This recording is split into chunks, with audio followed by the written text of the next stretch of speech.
Meus queridos, João capítulo 4 é o tema de hoje, né? O texto de hoje escolhido. Falamos na semana passada, fizemos uma introdução sobre o evangelista João, o apóstolo João, sobre os motivos que o levaram a escrever o quarto evangelho, os propósitos do quarto evangelho, por que João escreveu esses milagres. Dos 4 evangelistas é aquele que menos escreve sobre os milagres de Jesus, mas também João, diferentemente dos 4, ele apresenta Jesus de uma maneira mais objetiva, como sendo aquele que existia desde a eternidade, que é o Filho de Deus, que é o Verbo que se fez carne e habitou entre nós.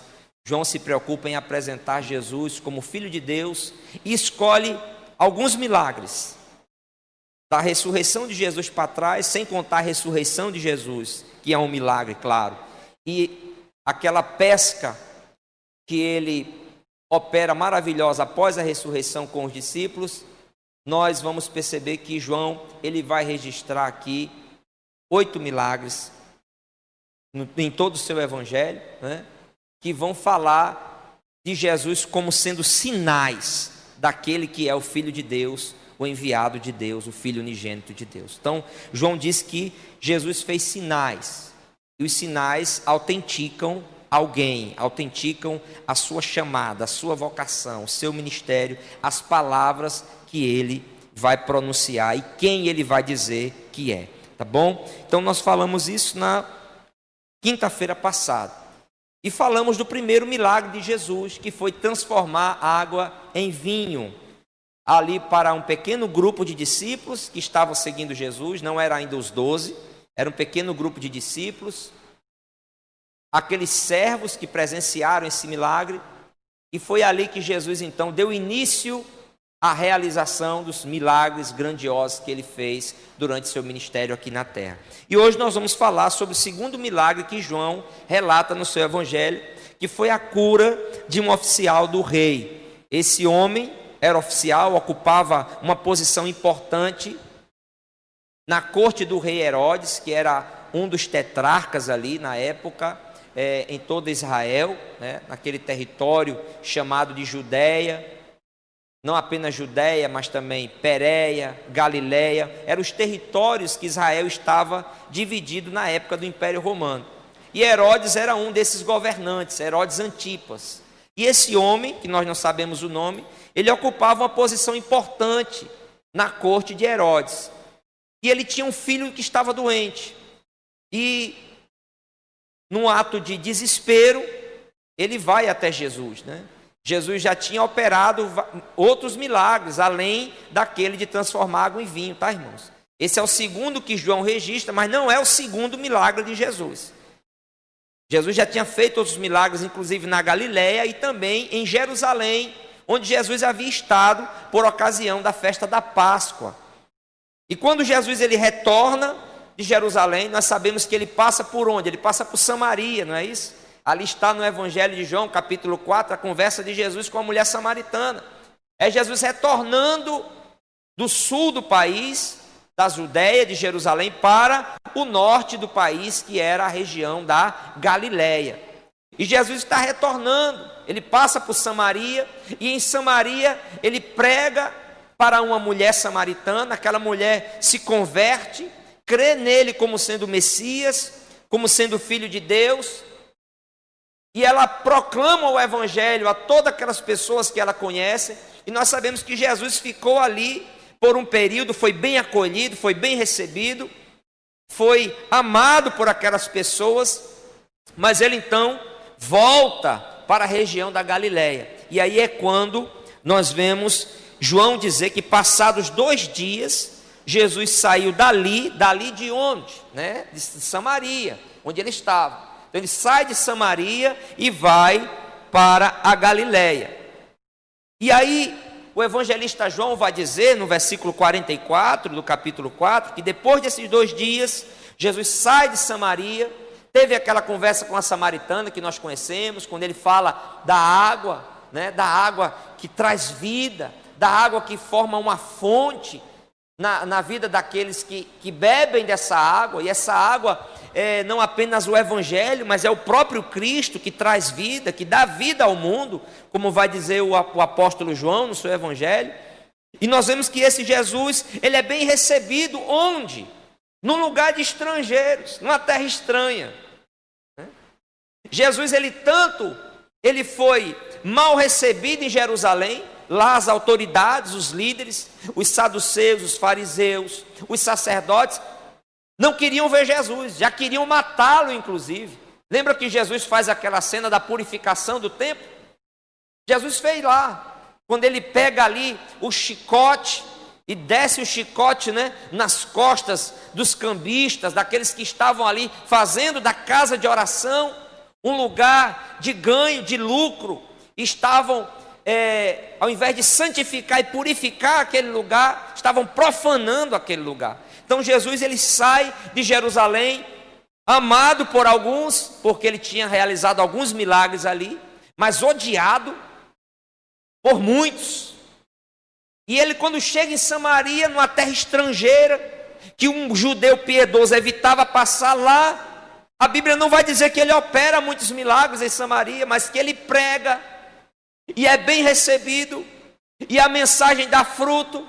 Aquela mulher que vivia oprimida pelo pecado e numa vida de pecado, entrega a sua vida a Cristo, prega a Jesus para outras pessoas, muitas pessoas se convertem, e aí João vai dizer bem claro, as palavras de Jesus, que quando ele sai de Samaria, Jesus disse assim: um profeta não tem honra na sua própria terra. Então o primeiro ensino que eu quero destacar aqui, nesse milagre de Jesus que João nos ensina, é que como servos de Deus, nós precisamos olhar para Jesus e aprender que Jesus, João vai mostrar Jesus, antes dele realizar esse milagre, vai mostrar que embora ele era sendo filho de Deus, o Messias, o rei, ele teve que lidar com a rejeição do seu povo.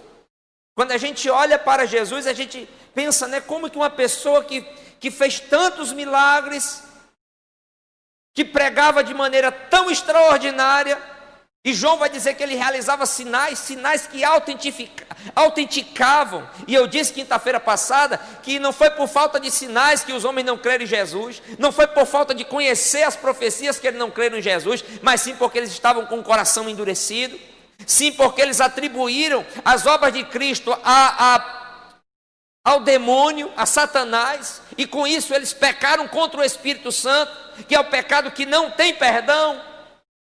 Então não foi por causa de ausência de sinais, não foi por falta de palavra, não foi por falta de Jesus demonstrar de todas as formas, de todas as maneiras que ele era de fato quem ele dizia ser.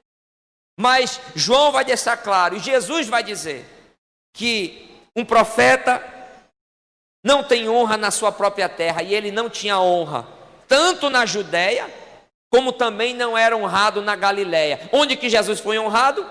Em Samaria. Onde que Jesus foi honrado? No meio de samaritanos.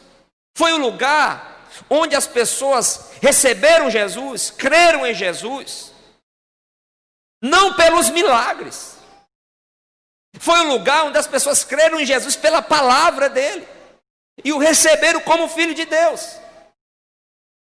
Porque em todos os lugares as pessoas, a maioria das pessoas que seguiam Jesus, essa maioria estava o quê? Interessada nos milagres.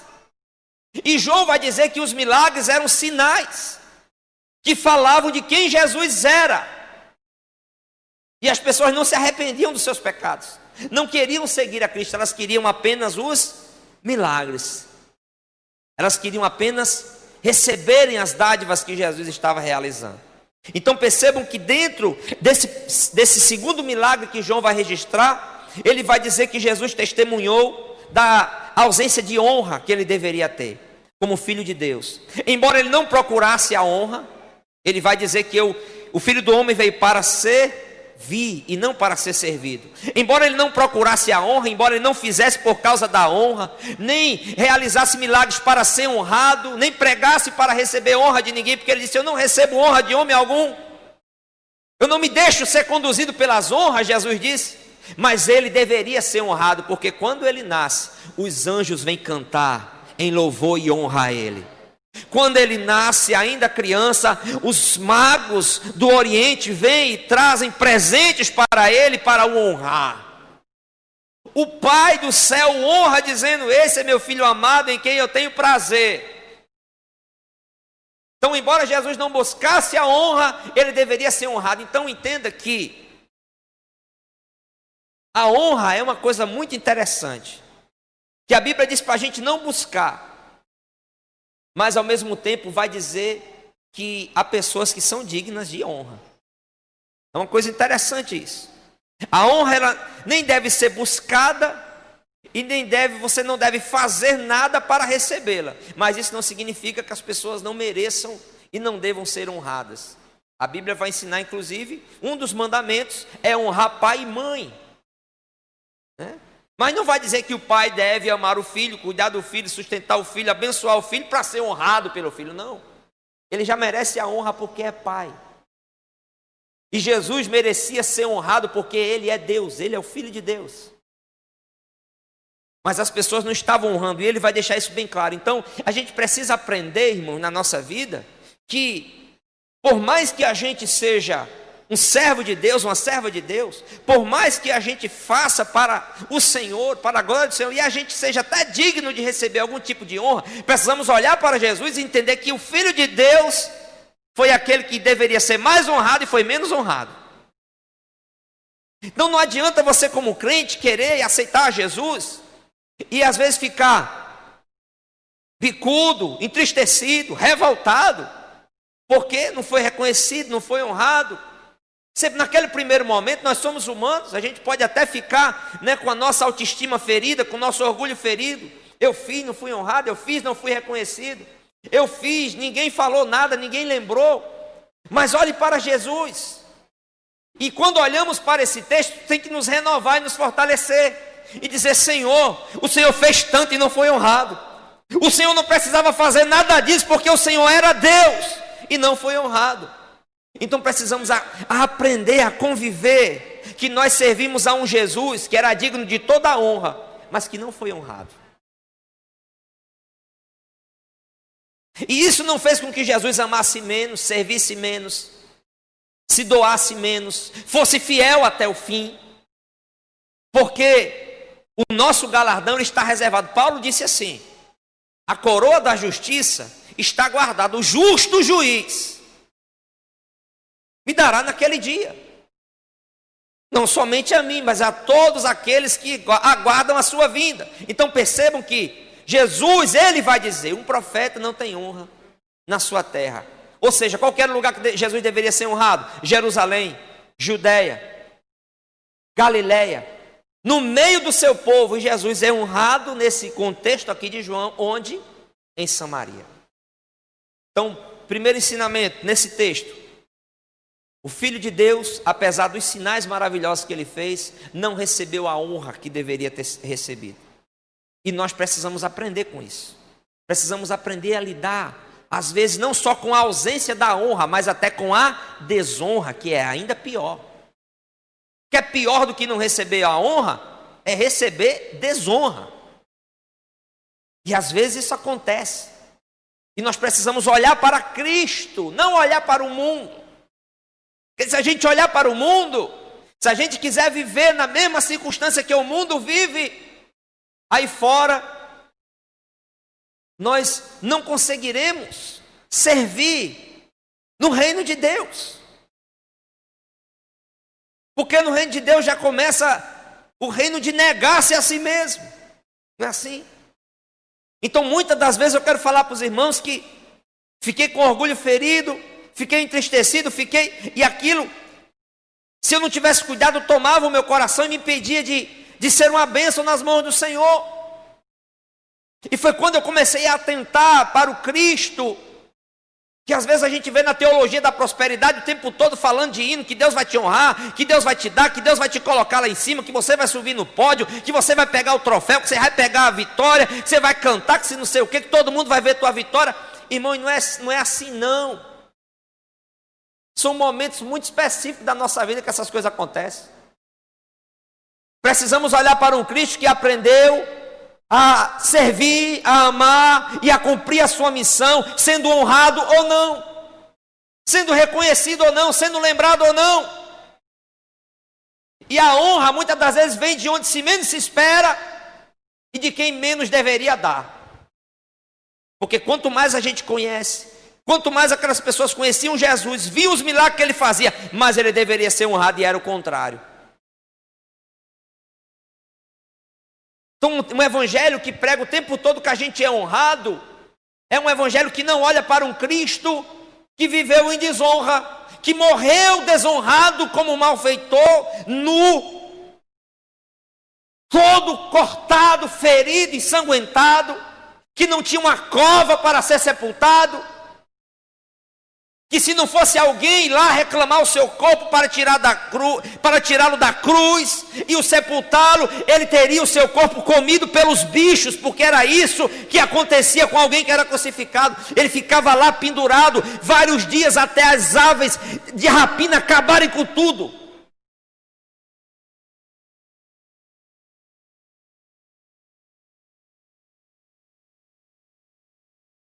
Precisamos aprender isso aqui. A sermos honrados e a não sermos honrados. Mas acima de tudo, a olharmos para Cristo e caminharmos rumo à missão que o Senhor nos concedeu como membros do corpo de Cristo. Eu creio que no céu, meu irmão, vai ter cada surpresa na hora dos galardões. Teremos tantas injustiças sendo consertadas por Deus naquele grande dia. Injustiças que os homens cometeram aqui na terra. Porque nós somos falhos. Eu tanto posso ser injusto, como também posso sofrer injustiça. Mas eu tenho que aprender a conviver com isso. E a olhar sempre para o Senhor e dizer: aquele que me chamou é fiel. Aquele que me chamou é justo. Aquele que me chamou no tempo certo, como Ele quiser, do jeito que Ele quiser, Ele vai escolher a forma de honrar, assim como Ele escolheu a forma de honrar o seu Filho.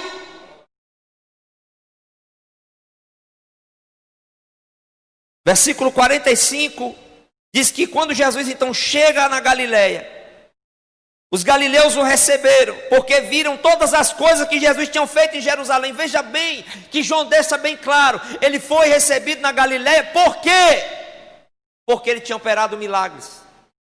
Havia o quê? Um interesse nessa recepção. E aí eu aprendo que nem toda honra é verdadeira.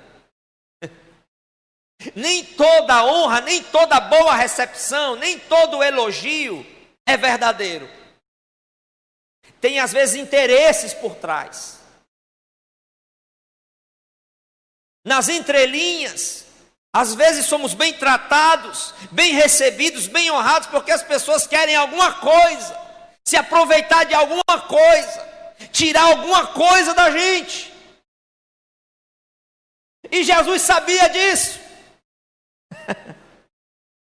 E ele vai dizer assim: se esse povo não vê milagre, não crê. Isso aqui é uma repreensão. Se eles não verem milagres, não vão crer. Então, meu irmão, olha só. Jesus, ele tanto sabia que não tinha honra, como ele sabia quando a honra era falsa, interesseira. Uma honra que tinha interesses. E quantas das vezes nós fazemos isso na presença de Deus? Nós cantamos mais alto porque queremos receber alguma coisa. Nós damos algo porque queremos receber alguma coisa. Nós fazemos porque queremos, e Deus sabe o nosso coração, irmão. Quantas das vezes o Espírito Santo falou comigo assim: Francimar, você está querendo aparecer. Se não falou com você, mas comigo já falou. Francimar, Jesus me perdoa.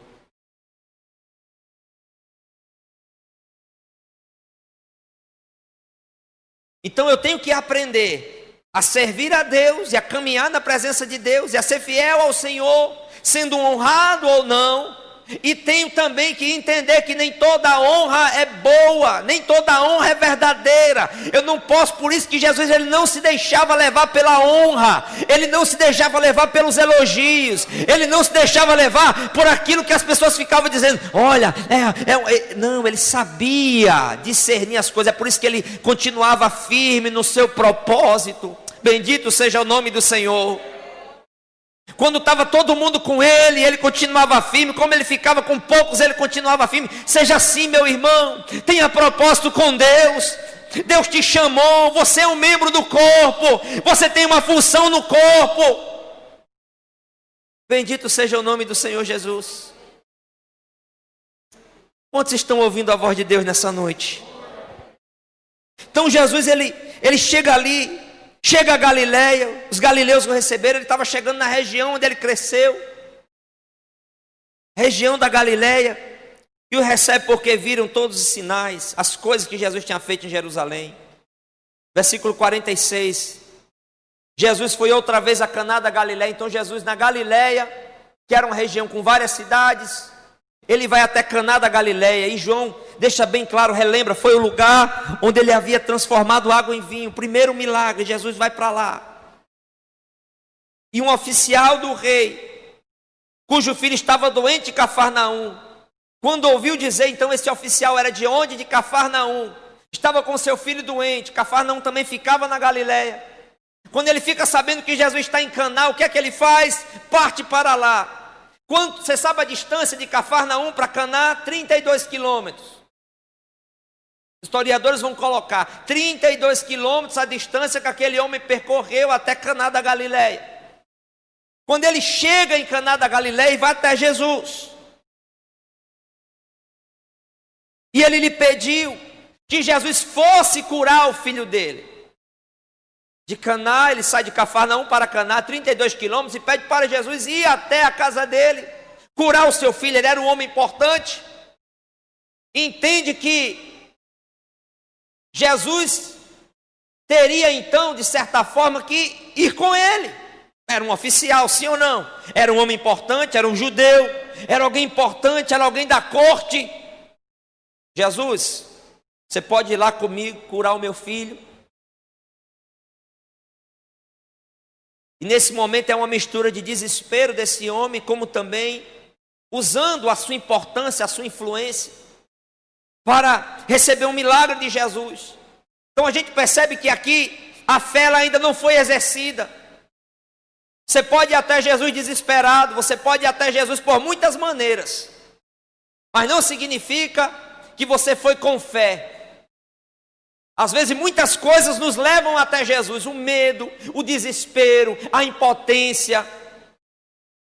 Quando nós não sabemos mais o que fazer, a gente vai até Jesus, mas não significa que há fé nesse primeiro momento, nem sempre há fé.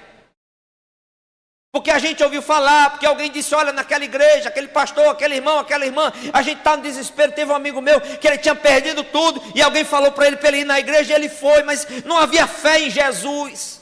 Ele nem conhecia muito bem do evangelho, nem sabia direito quem era, mas alguém disse, ele estava desesperado, foi lá. E esse homem, às vezes, parece que chegou do mesmo jeito, pelo texto que nós lemos, sabendo que Jesus tinha operado o milagre, sabendo que Jesus, então ele como oficial do rei, eu vou lá e vou pedir para ele ir curar meu filho. E aí o que é que nós aprendemos? Que a fé ela tem estágios.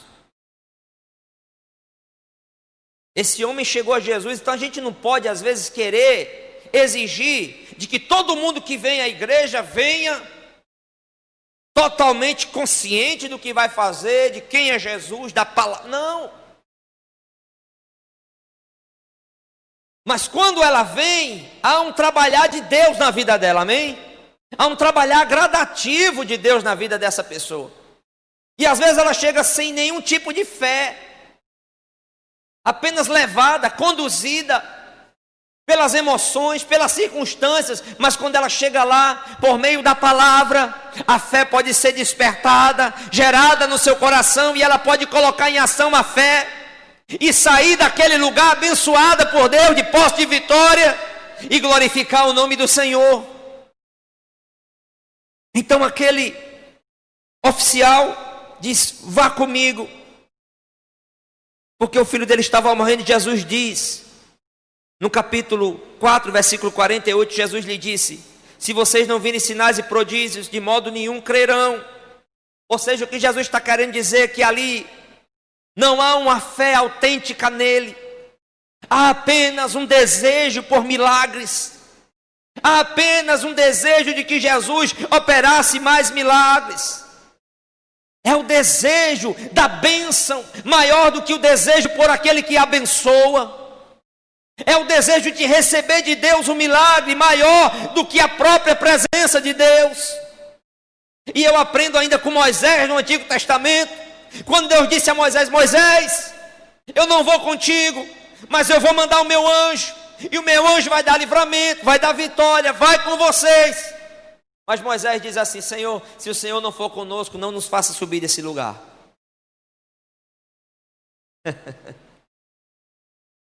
Mas a maioria de nós, meu irmão, tem gente que troca a igreja, às vezes, olha, ele troca a igreja, que o acolheu, que o amou, que cuidou dele, os irmãos que oraram, sabe por quê? Às vezes, ele escuta um gritozinho de um lugar que está tendo um milagre, ele corre para lá, ele troca todas as raízes, troca um monte de coisa que ele recebeu, vidas que investiram nele, oraram por ele, passaram momentos e momentos difíceis com ele. E tem muita gente que fica trocando de igreja de um lado para o outro, atrás apenas daquilo que a igreja pode oferecer e não para servir a Deus. No primeiro vento, no primeiro tempestade, pula do barco. Na primeira dificuldade, pega o seu colete salva-vida e tchau. Não podemos ser assim. Precisamos ter a consciência de que estamos servindo ao Senhor, de que a vida passa por dificuldades, por problemas, e não é onde você está. Se Deus está com você, se você está na direção do Senhor, não importa, não vai fazer diferença de você ficar trocando de casa, meu irmão. Às vezes é a gente que precisa mudar. Deixa eu falar uma coisa, quando essa pandemia trouxe um problema sério para muita gente, eu sou um deles, ela causou também a pancemia. É o aumento da curva, da pança. Tem duas maneiras da gente resolver isso. A primeira é a gente fazer uma dieta, não é? Quando a gente coloca a roupa, que a gente quer, né? Não está legal. Tem duas maneiras. A primeira, e a mais certa é o quê? Eu olhar para mim e dizer: estou comendo demais, estou trabalhando menos. Eu começar a ver que eu preciso mudar, mas eu posso fazer uma outra coisa. Eu posso ir na loja e comprar um número maior. Eu estou enganando quem? Tem muito crente assim.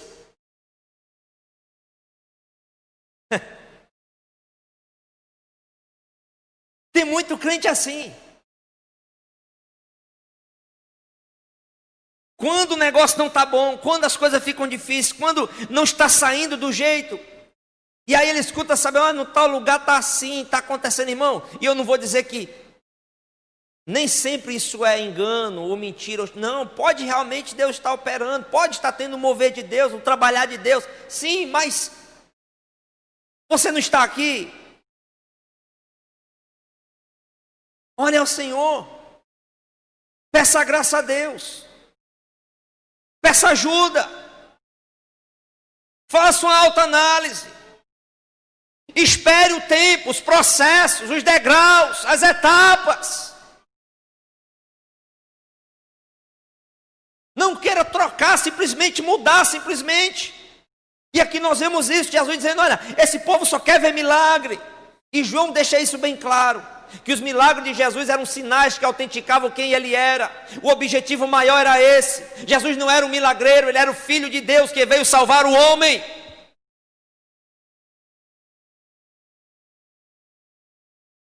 Essa era a maior mensagem, e era o que as pessoas deviam crer. Então eu não posso, independentemente de muitas circunstâncias que acontecem na minha vida, E eu já passei momentos difíceis na igreja, nasci na igreja. E digo para vocês isso. Teve um momento que o barco quase virou. Mas eu falei, Senhor Jesus, o Senhor me chamou. Fui consagrado a Ti, no ventre da minha mãe. Fui apresentado na igreja. Tenho promessas, tenho uma palavra. Então eu vou ficar firme. Eu vou ficar na posição. Eu vou procurar aprender com as circunstâncias. Eu vou aprender. Se precisar mudar alguma coisa, eu vou mudar. Vou me adaptar, vou me realinhar.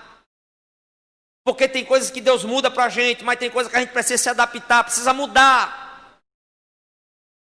Quando você está com o dente torto, você não vai no dentista assim, tira tudo. Você faz assim, bota um aparelho.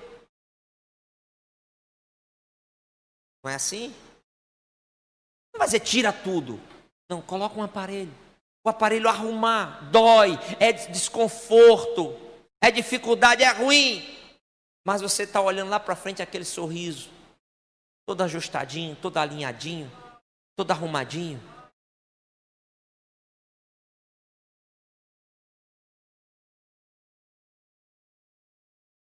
Estou concluindo. Então Jesus olha para aquele povo que só queria ver milagres, olha para um homem que estava motivado, mas pelo desespero com a morte do seu filho. E pedindo para que Jesus fosse até a casa dele. E aí Jesus então faz agora o teste da fé.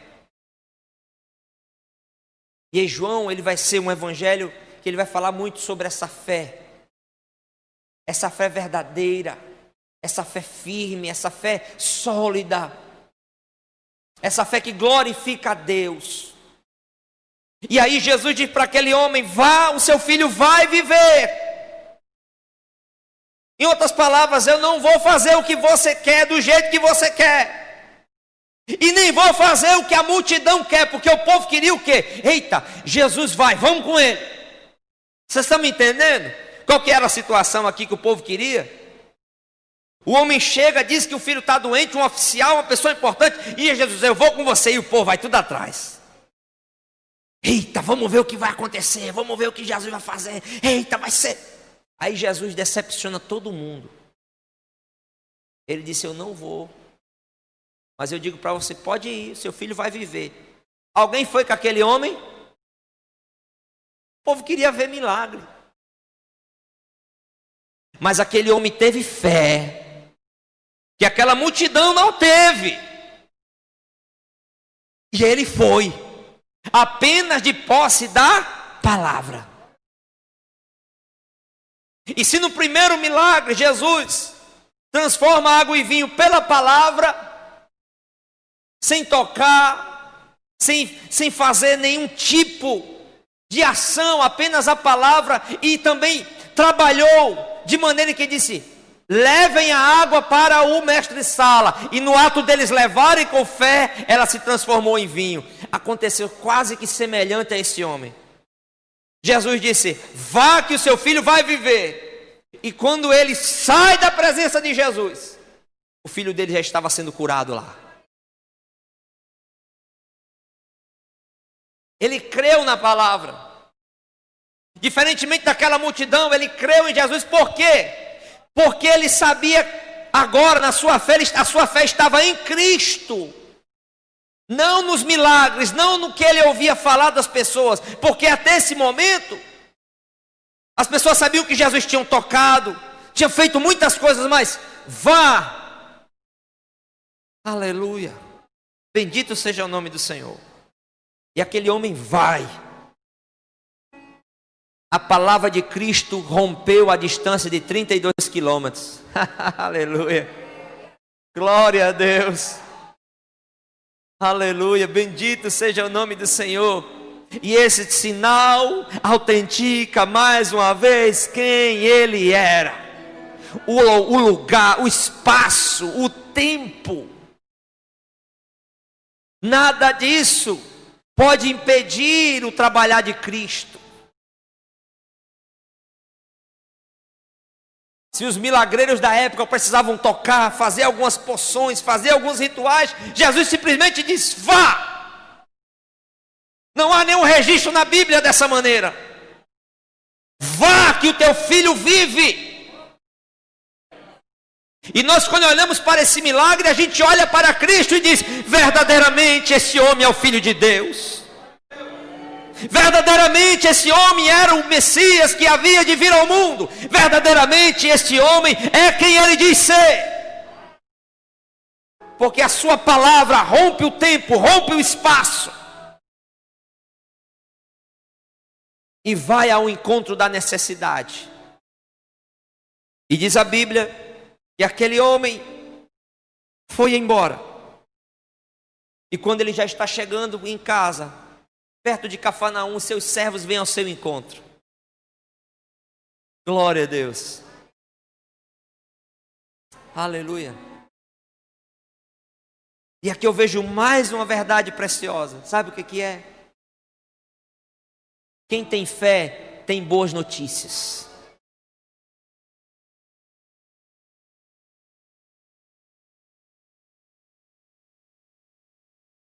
Aquele que confia no Senhor, ele espera receber boas notícias da parte de Deus. Ele espera receber resposta da sua oração, resposta do seu pedido. E quando ele vai, aqueles servos dizem que o seu filho estava melhor. E aí ele pergunta: que horas isso aconteceu? Veja bem, que horas isso aconteceu? E quando ele disse era 1h, a mesma hora ele lembrou-se. Foi a hora que Jesus disse: vá.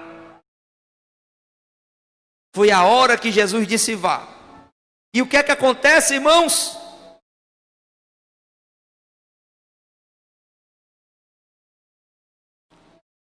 João conclui dizendo assim: e ele e toda a sua casa creram em Jesus.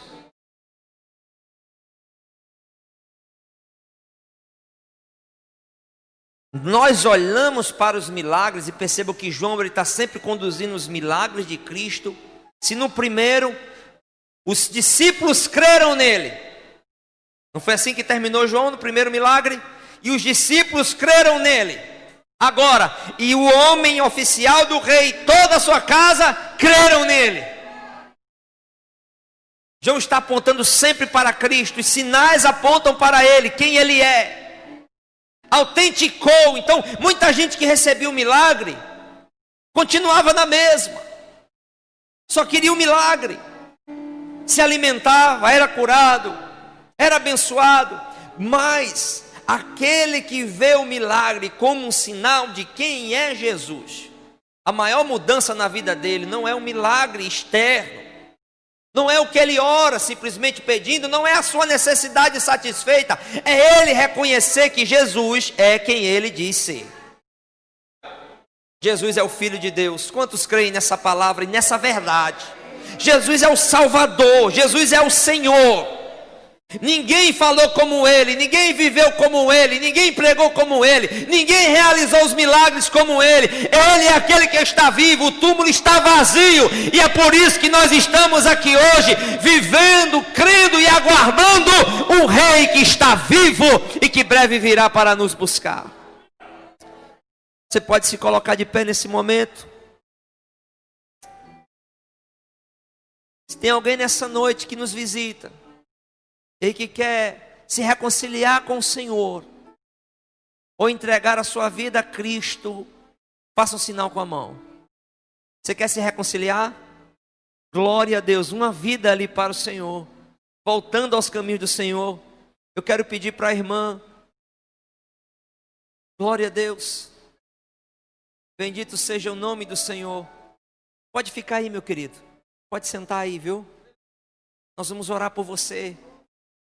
Oh, Deus bendito, quero pedir para a irmã Beth vir aqui anotar o nome desse irmão, para nós orarmos por ele, intercedermos por sua vida, por sua casa. Se reconcilia hoje, voltando à presença de Deus, querido, que Deus te abençoe, que te sustente, você caminhe firme na presença do Senhor, que a sua fé esteja nele, somente nele. Tem mais alguém? Faça o sinal com a mão. Nós vamos orar. Uma vida preciosa. Crê em Cristo. E esse é o objetivo, é isso que João diz. Que foi escrito, foi para que creiamos nele. Depositamos a nossa fé em Cristo por meio de sinais também que ele realiza. Os sinais autenticam quem Jesus é. Bendito seja o seu santo nome. Aleluia. E quando aquele homem testificou para a sua casa de que Jesus o curou seu filho, que foi no exato momento, todos creram e entregaram a sua vida a Jesus. Aleluia. Vamos louvar aqui um louvor curtinho. O Luan já está pronto. Coloque a mão no seu coração e ore assim comigo. Aí no seu lugar, do jeito que o Espírito Santo te conduzir, eu vou orar aqui. Pai, no nome de Jesus, eu te agradeço pela tua palavra e que por meio dessa palavra o Senhor tenha aberto os nossos olhos, tocado o nosso coração, para enxergarmos os milagres de Jesus que João registrou. Sinais verdadeiros, autênticos, não imitações, não farsas, não mentiras, não enganos, mas sinais verdadeiros daquele que era o Filho de Deus. E a nossa fé está nele, então que a nossa fé possa estar firmada no Senhor. Que não sejamos uma multidão que vive simplesmente em busca de sinais, porque o maior sinal ele já deu. A sua morte e ressurreição é o maior sinal para a igreja hoje. Se naquele tempo os sinais eram os milagres, o sinal da ressurreição do Filho de Deus, evento esse testemunhado por centenas de pessoas. Oh, bendito seja o teu nome. Fortalece a nossa fé, Senhor. Que possamos depositar a nossa fé em Cristo. Que Ele seja o objeto, o centro, a rocha da nossa vida. O objeto da nossa fé. A fé nele é que salva, que redime, que transforma, que liberta, que restaura. Ó Senhor, se porventura alguém agora está aqui intercedendo por algum irmão, algum parente, um filho, uma filha, um vizinho, um colega de trabalho, um familiar, que ele possa agora crer, sabendo que não há distância, que não há barreira, que não há impedimento, porque Jesus, Ele é Deus, e Ele continua a operar em nosso meio, para que a nossa fé seja fortalecida, renovada, e para que o nome dEle seja glorificado e